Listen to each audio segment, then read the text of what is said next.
Come on, you didn't doubt it, did you? You did.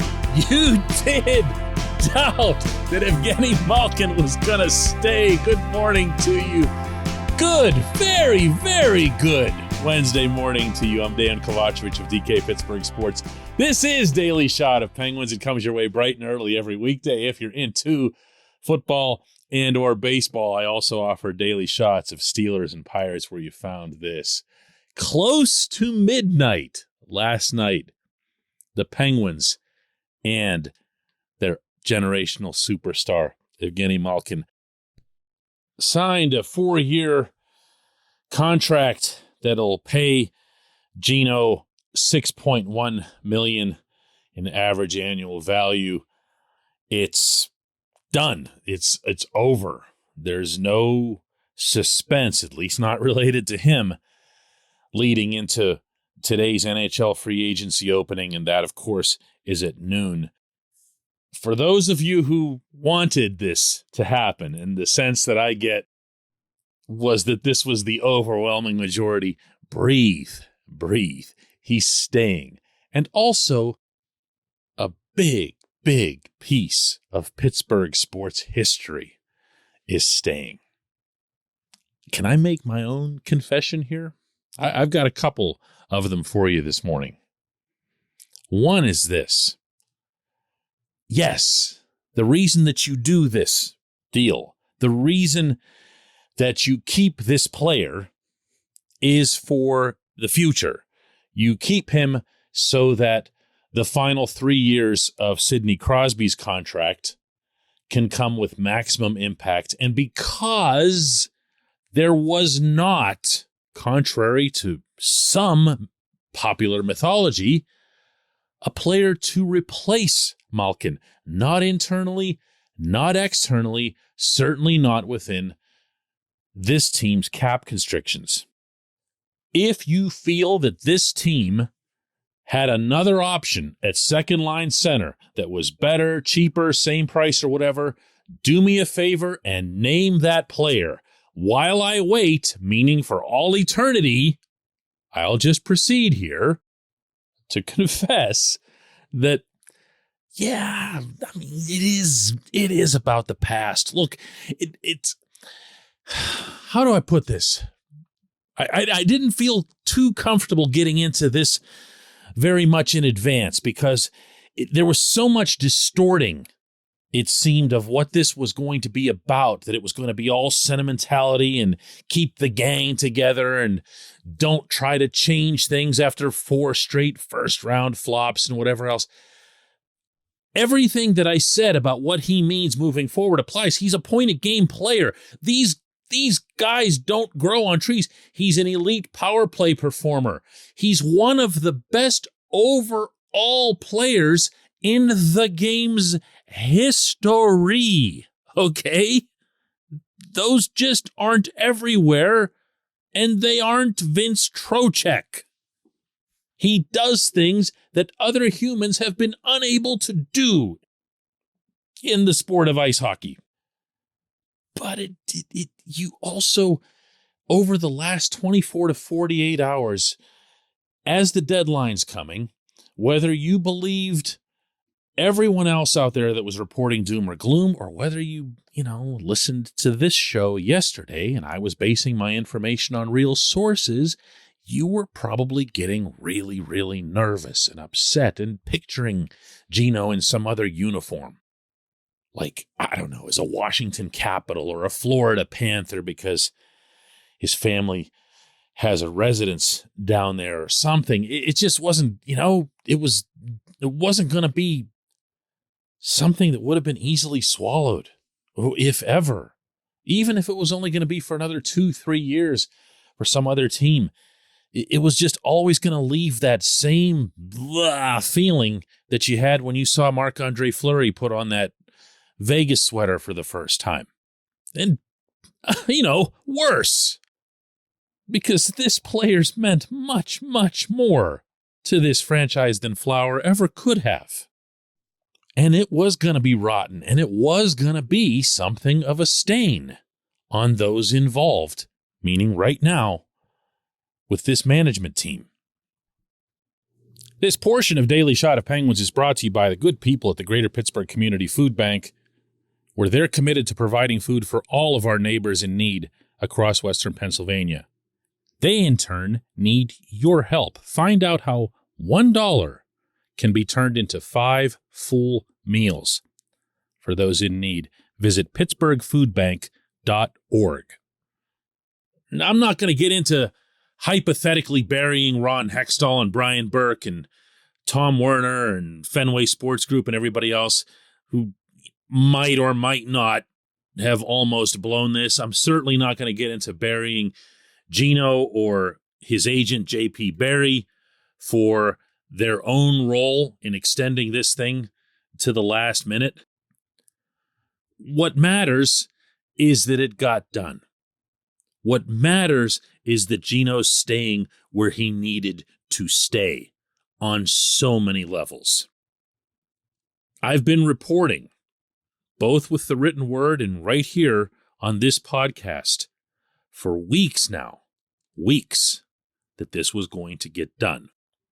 Now, the main reason I've been reporting that, I would hope this is obvious, is that I had sources very, very strongly suggesting that it would get done.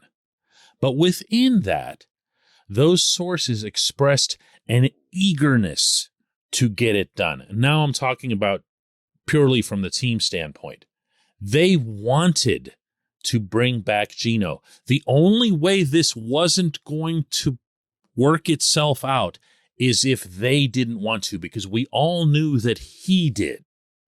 But they, again referencing Hextall and Burke, needed to make all of the contracts work in a way that Geno wasn't going to get what Letang got. He wasn't going to get what Brian Rust got. He wasn't going to get even what Ricard Raquel got, because he couldn't, because he's 35 years old and he's got more of an injury history, recent injury history, than the rest of them. And the Penguins couldn't put themselves in a spot where everybody got a 6-year contract, because that is a great way to really damage your franchise's future. And with new ownership at hand, and this is, I'm sure, where FSG came in, they weren't about to take the Jim Rutherford route and say, who cares, right? I'm not going to be around. What's the difference? They are going to be around. So there was, if not a hesitation, because as you can't call it a hesitation, because they definitely wanted Geno back, but more of a realization that it just couldn't be all these 6-year contracts. They wanted him. They wanted him. A source of mine in Montreal sat with me at a local coffee shop there and talked a lot about how much Geno has meant to the team, the organization, and the city in the past tense and everything. But every time he'd do that, he'd come back with, but we need this guy, like we need him now. And then he'd run through the list of candidates that were on the inside, candidates on the outside, and just laugh at it. There are none of these guys, none of them is Evgeni Malkin. We don't just want him back, we need him back. And as for Geno, if you ever doubted for a split second that he'd want to stay in Pittsburgh, in this city, with that captain, with that core, and that opportunity to have continued success and a singularly based legacy, spend the next 4 years learning a little bit more about Evgeni Malkin when we come back. J1Q.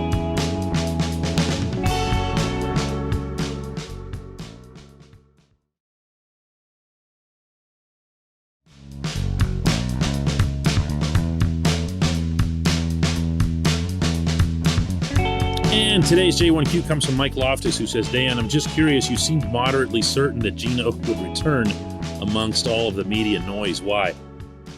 Well, there's a lot of different ways to answer this, Mike. The first of them is what you referred to as the media noise is not something that I tune into There's reports and so forth that you have to track by virtue of covering the teams that you cover. But when you're talking about media noise in the hockey world, hockey's got a different definition of that. How do I put this nicely? Hockey fans are easily sold on really loose information more than any other sport that I cover. Okay, take that in the gentle, loving way it's intended. But man, you can sell a lot of hockey fans on a lot of crap that's unsubstantiated really, really easily. I'm not sure why that is. I'm not sure if that's a Canadian thing that worked its way into the American system. I have no idea, really. And I've thought about it a lot, and I just don't get it. And I have way too much of my own work to do to be worried about other work that's happening somewhere else. So what I do and what the staff does at DK Pittsburgh Sports is, you just kind of keep your eyes on your own paper and do your own work, do your own diligence, call people, text them, DM them on Twitter, whatever it is that it takes. Contact them, let them know that you're interested, let them know that you're eager for information, whether it's on or off the record. Most of it, of course, is off the record. That can be frustrating at times. You won't get calls back when you want them. You won't get messages back when you want them. But you keep working. You keep plugging away at it. In Montreal, I had a pretty nice, how do I put this, payday, okay? And that was a handful of days ago. But it gave me a vivid, detailed, inside look at what the Penguins were thinking about a lot of different guys. And that's why I can sit at my keyboard and share information in confidence and come to you on this podcast and tell you, as I did, they really want to keep Rickard Rakell. No one had even been talking about Rakell at all. He just popped up a couple nights ago. I told you that they very much wanted to get this guy in the fold, and they felt they could do it based on how he had already become attached to the Penguins in the short period that he played. So when I share that, it sounds like, whoa, he's making a prediction. That's not a prediction. I'm just telling you what they're thinking, what they're saying. And as I reported from Montreal, again, both with the written and spoken word, they really thought this was going to get done. They really felt that it would. That doesn't mean there weren't any bumps along the way. That doesn't mean there wasn't some, back and forth, disappointment, gamesmanship. When I was telling you on yesterday's show that I believed that this would get done, and I was the only person, I think, on the planet saying it, much less with the confident tone that I was speaking, it's because I've covered a lot of these negotiations, and as I shared with you yesterday, very, very, very rarely do you see one where both sides want to make something happen and then don't. Those are not the normal circumstances. We'll find out a lot more about this in the days to come as far as how it actually unfolded and how the Penguins made their final approach to Barrie, how Barrie communicated with Geno, all that stuff. But the one constant was that all of them wanted to get it done. And it did. And it is truly, in the city of Pittsburgh, a great day for hockey. We'll do another one of these tomorrow. Thanks so much for listening to Daily Shot of Penguins.